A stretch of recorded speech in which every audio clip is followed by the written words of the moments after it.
The Minnesota Vikings have yet to win 3 consecutive games all season.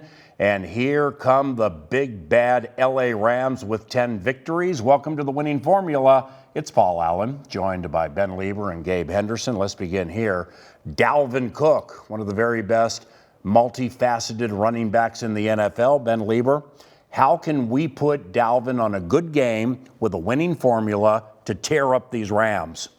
Well, I'm just going to look back to just, 2 games ago against the Pittsburgh Steelers and say that's the formula to get Dalvin going against this LA Rams defensive front. You look at the 156 that the 49ers ran against them in Week 10. Same thing. We basically copied that blueprint against the Pittsburgh Steelers, and it worked. I think we got to go back to using Blake Brandel. We got to go back to using Luke Stalker in the big personnel group. Get around the edge, get around the perimeter, and I think Dalvin, once you get past that first level of defense, a lot of creases in that second, third level of defense. The Seahawks averaged 8 yards per run in the first 2.5 quarters against the Seattle Seahawks, against the Los Angeles Rams. With DJ Dallas, though. DJ Dallas and Rashad Penny. So, like Ben said, get downhill early. If you get to the second level, get our offensive linemen on their second level.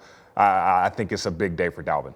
Best way to lick these Rams is to stick with Dalvin and get deep to JJ. That's a winning formula. Now, defensively, the Minnesota Vikings are going to hook a familiar foe. His name is Matthew Stafford, and this will be his 22nd game against the Vikings, all of them with the Detroit Lions. The Minnesota Vikings have had a lot of success against Matthew Stafford with the Lions. Winning formula for putting Matthew on a bad game now with these Rams.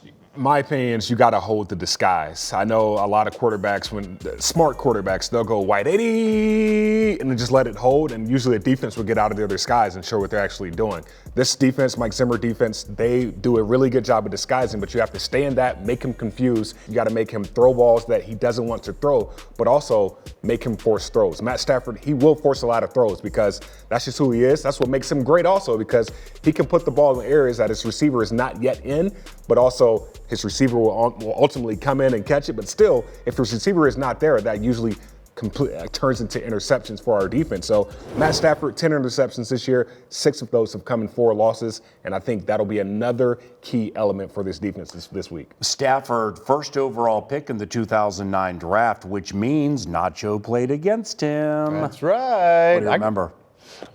He'll force everything. I mean, he's not afraid at all. And I think that's the reason why everybody around the league loves him. He's tough and he's unafraid. He's not afraid to throw into tight windows. He's not afraid to throw into an area where most quarterbacks say, what are you doing? Most coaches say, what are you doing? But he'll try to fit it in there. Look, I think this is one of those games playing Matt Stafford where you got to tackle well. You know, a lot of his stats are because of their quick game. They get the ball out quick to wide receiver screens. They get the ball out quick out on the perimeter in quick passing game. But he will force the ball down the field as well. So expect a lot of overthrows. Stay on top of the routes. The linebackers in the second level, once you recognize it's pass, get back now, that we see Eric Kendricks do all the time. You're going to force him to throw high and overthrow, so we could see some safeties and some opportunities for interceptions in the back end. And by the way, for the Rams, one of their skill guys who's hot all of a sudden, one of those great receivers from the 2020 draft, Van Jefferson, former Gator. We saw Darnell Mooney recently. We have 2, and the best, Justin Jefferson, also KJ Osborne. So Van Jefferson, don't sleep on him. Courtesy of the Minnesota Lottery, where we are all in, we offer predictions into each Vikings game, courtesy of the winning formula. Gabe Henderson, let's begin with you. I believe the Vikings will have 3+ drives of 10 plays or more. In their 4 losses, the LA Rams 4 losses, teams are averaging 11 more minutes of time of possession versus this team, which is a lot. The San Francisco 49ers had the ball 19 more minutes than the LA Rams. The Green Bay Packers had the ball almost 20 more minutes than the LA Rams. I say the Vikings control the time of possession, sustain drives, and the PA, I know you like this. You said we'll get 3 in a row? 3 in a row. Do you know what that means? Okay, now Gabe was a slot machine at Liberty, which, believe it or not, was a Division I school. I thought they were up here playing like Augsburg until I met Gabe.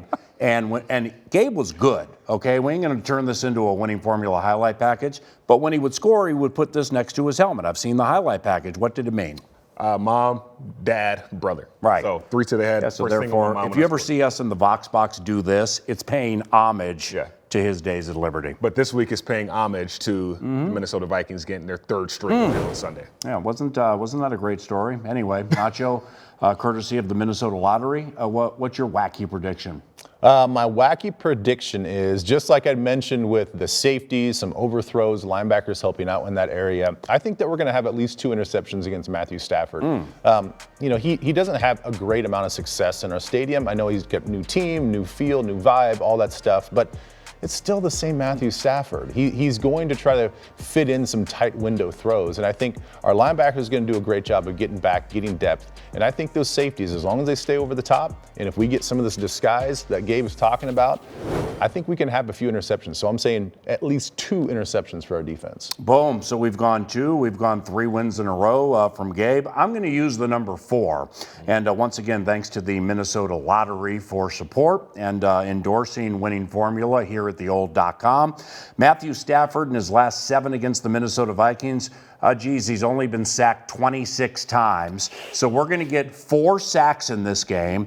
And for the first time in the career of one of the best safeties in the last 10 years of the NFL, Harrison Smith, he's going to have his first fumble recovery touchdown off a strip sack by somebody, probably DJ Wanham.